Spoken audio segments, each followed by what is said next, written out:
Hey, hi, and welcome to another weekly connection. So today we are brought to you by Lord Katumi. And Lord Katumi is really influential in helping us understand slipping into our ego and falling out of compassion.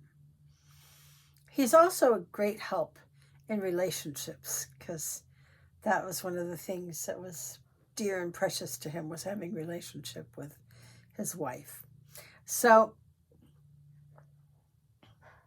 we want to talk today about, a new topic, love. It's always about love, isn't it?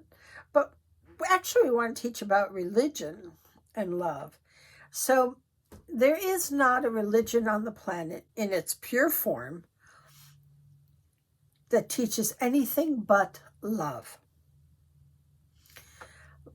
All religions, the origins, Jesus taught love. All religions, no matter what one you pick, in its pure form, taught love. It wasn't until man got a hold of it, ego got a hold of it, that it was about manipulating. Do it my way is better, this is the only way. It wasn't until then that humans rewrote it to hell, fire, and damnation. So they made religions teach in some ways, teach hatred. So religion, as it is, can be a manipulating force within humanity to keep the ego engaged, to keep you afraid, to keep you separate. So in that way, we want to talk about how man has created atrocities. How many holy wars have there been on the planet? These atrocities aren't coming from the teacher of that religion at all. They are coming from the humans that think they are controlling that religion and the people. So it's about that power and control. It's about ego again, right? So these atrocities come from what I call the almighty ego, and it's not the problem. Religion is not the problem. It is, again, the ego driven for power. So to undo the power of ego, the only way to do it, as we talk about all the time, is to come from our hearts, to come from love, kindness, and compassion. Because this is who we are. We are not hating, cruel, horrible beings. We are not. We are loving, kind, and compassionate beings with sometimes screwed up thoughts and beliefs. So the goal of light seeds is to melt away all of that dysfunction, first in ourselves, and then, of course, to spread it through the collective consciousness, to heal all the humans that are suffering. This is our goal, to end the suffering that the ego causes. So this is the cure. The heart is the cure. Love, kindness, and compassion is the cure. You are the cure. And we are the cure. So let's do it. Okay. So here we are. Getting rid of any schmooze on your aura with the cosmic thrust. Connecting us now with the cosmic thrust. Cosmic cleanse. This is the cosmic thrust. Bring it up through your aura. Cup your hands together.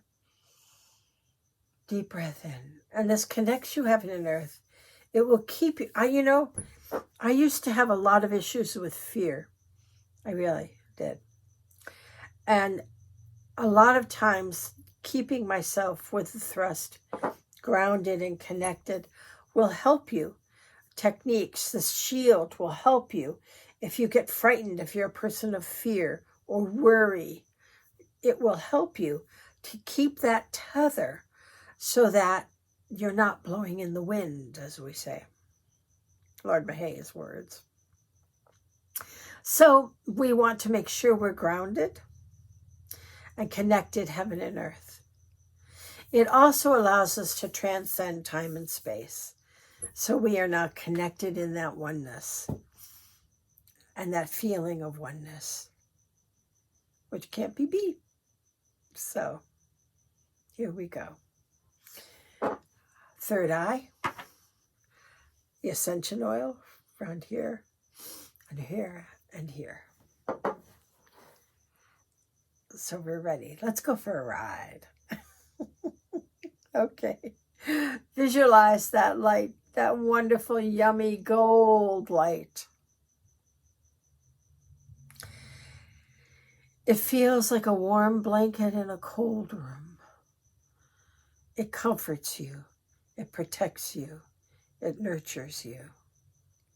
And we bring that light all the way down, out your feet, into the earth where the mother grabs on and thanks you for being the light seed you are and for assisting in the shifting of the air and the vibration of the planet. And we move that light into the grid.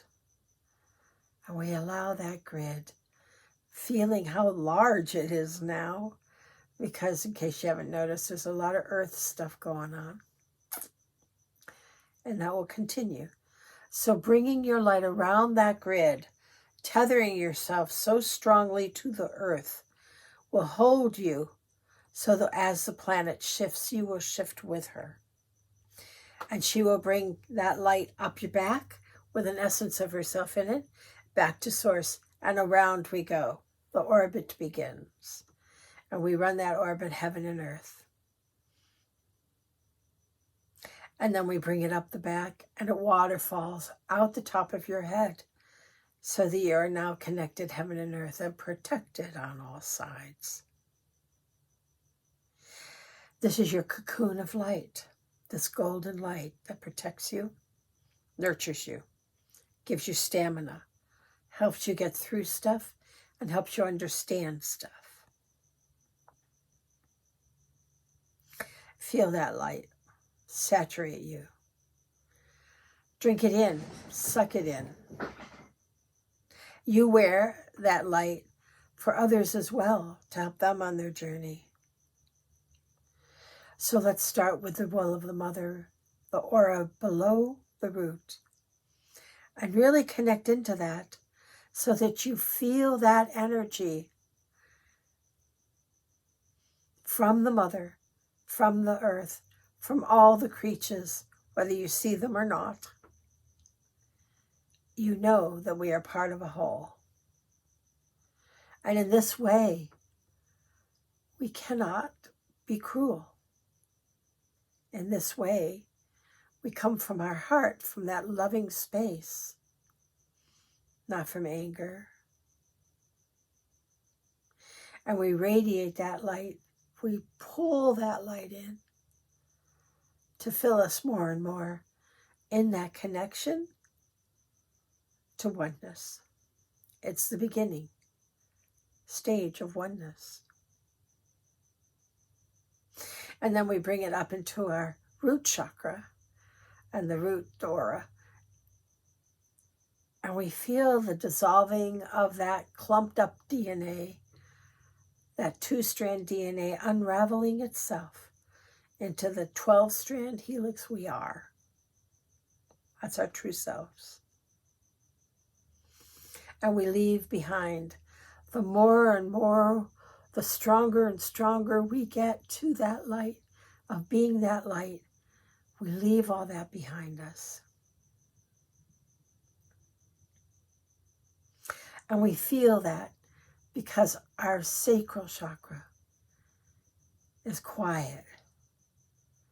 Doesn't tell us what to do anymore. Just allows us to feel that loving connection to each other, which is its intention. And the spleen, conscious use of power, where any trickles of our ego that try to show their silly little faces, we saturate with that love. And we understand that we are a work in progress.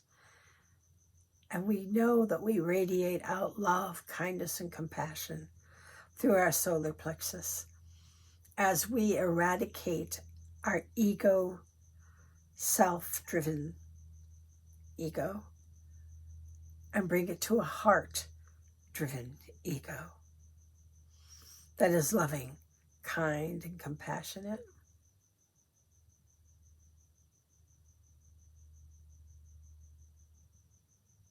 And we feel that love as we radiate it through the solar plexus. Anything we don't understand, we radiate into the shield and the empathic shield on the liver. And we understand. Don't agree necessarily, but we understand. And we can be kind and loving as we radiate that understanding through our heart in the way of love and kindness and compassion. And our conscious intention sitting on our thymus is bubbling up with energy because we are manifesting the new us as light seeds, the collective consciousness shifting.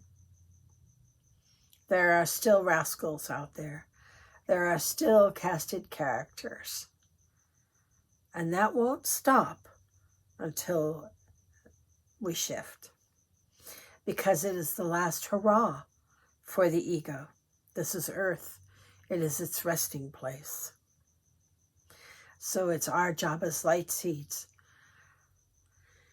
to help others understand as quickly and as easily as possible by radiating that light into the collective consciousness through our hearts. And conscious intention is manifesting our wonderful new world where the ego no longer reigns. The self-driven ego no longer rules. And we are loving and kind to one another. And the suffering isn't there. And the slavery isn't there. And we are able to be loving beings. And we show that through our throat as we radiate that out to others. That you can be loving, kind, and compassionate. It works. We know it. And you bring that light up into your third eye, where you radiate that knowing confidence that you are a light seed, and your crown shines and shimmers, and your conscious telepathic notch is radiating. The more you bring that light out, 18 inches through your head, and you feel that light more and more, and you drink that light more and more, you are able to understand more and more. It's a process. It's a good one. And it feels good to have that connection. So you feel that light radiating through you and out of you. And people can munch and crunch that light. I wear like 18 inches. I recharge it when I need it, like morning and night, or more. Depends on what I'm doing. And we wear this so that we are in this cocoon of light 24/7. helping ourselves first and helping others also, and as much as we can, by understanding and not judging. So this is it. Let's cure ourselves and the planet of an ego-based, power-centered planet, based in duality and not in love. We can shift that and bring our reality to love right now, today. Here we are. So enjoy your ride, because it's a good ride. And we have a lot of work to do on ourselves and others. And we will continue to do that until the job is done, which is soon. So, I love you all, and I'll see you next time.